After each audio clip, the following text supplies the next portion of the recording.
Menteri Rangbah ke Jelau Konrad Kongkal Sama kakaknya trek untuk opera Arajal Pusau udah pihak Ophis Treikam jang ke Anti-Narcotics Task Force ANTF Police Station kebelum ulang hak Ophis Treikam jang ke MPRO atau Links Shillong hak jengidan lang sembut Menteri Rangbah ke Jelau Pak Preston Tensong ke Menteri Ketenat Kakot Kakya Dr. Amperin Lengdo ke Director General Kipulit ke Jelai Kong Ai Nongrang Superintendent Kipulit ANTF Jakpal Singh Dhanowa bagi bagi hak pulit.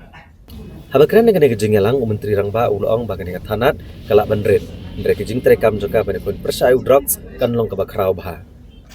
Menteri Rangbah ulong ru bagan dengan ketema keomla bani kun tang dak wegat tanat Treikam. Kumta dan kami kejeng Treilang juga tanat pulit, ketanat kekot kakya ba ketanat social welfare. Rengkat bagi dorbar senong, kinong ilam senong, bat kinong song senong. Kani katanat ANTF kan Treikam kum kejaga pedeng jong kejeng Treikam rengkat kejeng Treilang ba kejeng pit ngor kejeng kan radrok sakeleng kejela. Kani katanat kan kentup yo additional SP ki inspector ki sub inspector ki constable bat ki nyor kejeng dan kam hakaliang ka IT. La ban kedau hang ne bah kini ki sansnam ki balalek. Katanat pulet klah register mokaduma nreus pa asan pulai teli hakajela. Kabalam kejeng akem jang syahjar ar punyongut kesenrang bat cispa live sangut ki kentai. Nah kini saus pak kendai pu arteli ki mokat rumah kidai ki beladap charge sheet bat arpsan ngut ki beriau ki le syak pengat akajeng pen saja.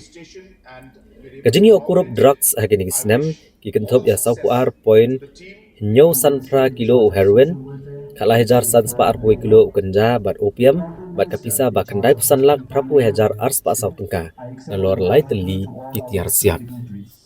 We want to partner actually with the agencies. We feel that government doing it alone would not be as successful. So we're looking at localities, we're looking at NGOs, we're looking at different organizations who would partner with the government to run. Government could fund it, finance it, and support it. That would be a better model than government opening up. So we hope to put up as many, and we'll start with some of the more, I should say, areas which are more vulnerable.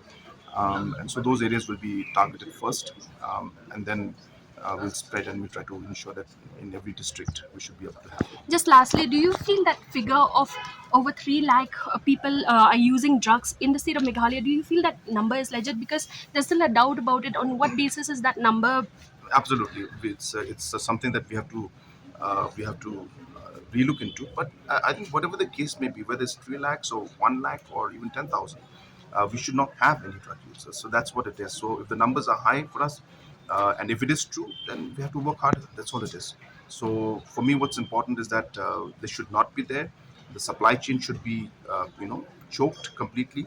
The people who are involved in the transport or supply or distribution should be hit. And obviously, there should be a human touch towards the rehabilitation and the health of drug users, and help them to counsel them to rehabilitate and recover.